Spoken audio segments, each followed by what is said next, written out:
Horizontal పద్ధతిలో మహిళలకు reservation కల్పిస్తూ ఇచ్చిన జీవోను వెనక్కి తీసుకోవాలని సోనియా గాంధీకి బహిరంగ లేఖ రాశారు ఎమ్మెల్సీ కవిత. వర్టికల్ పద్ధతిలో కాకుండా హారిజాంటల్ పద్ధతిలో ఉద్యోగ నియామకాలు చేపడుతున్నారన్నారు. హారిజాంటల్ పద్ధతిలో ఇవ్వడం వల్ల రోస్టర్ పద్ధతి ఎత్తిపోయే ప్రమాదం ఉందన్నారు. రోస్టర్ పద్ధతి తీసేయడం వల్ల ఎస్సీ, ఎస్టీ, బీసీ మహిళలకు అన్యాయం జరుగుతుందని కవిత ఈ లేఖలో పేర్కొన్నారు. రేవంత్ రెడ్డి ప్రభుత్వం ఇచ్చిన జీవో ఇప్పుడు వేయబోయే నోటిఫికేషన్లకు వర్తిస్తుందా? గతంలో కేసీఆర్ ప్రభుత్వం ఇచ్చిన నోటిఫికేషన్లకు అమలు చేస్తున్నారా? స్పష్టత ఇవ్వాలన్నారు. తెలంగాణ రాష్ట్ర ప్రభుత్వం ఈ నెల ఫిబ్రవరి 1వ తారీఖున ఒక మెమో తీసుకొని వచ్చింది. తెలంగాణ పబ్లిక్ సర్వీస్ కమిషన్ లోపల కొన్ని మార్పులు చేర్పులు చేయడానికి ఒక మెమో మొదలు తీసుకొని వచ్చింది.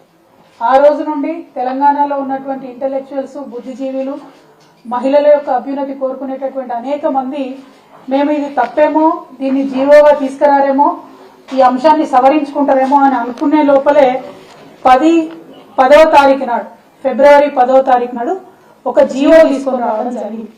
ఈ జీవో యొక్క సారాంశం ఏంటంటే, ఈ జీవో నంబర్ 3 యొక్క సారాంశం, ఇప్పటి వరకు మన రాష్ట్రంలో మహిళలకు ఉద్యోగాలలో హారిజాంటల్ పద్ధతిలో రిజర్వేషన్ అమలవుతా ఉన్నది.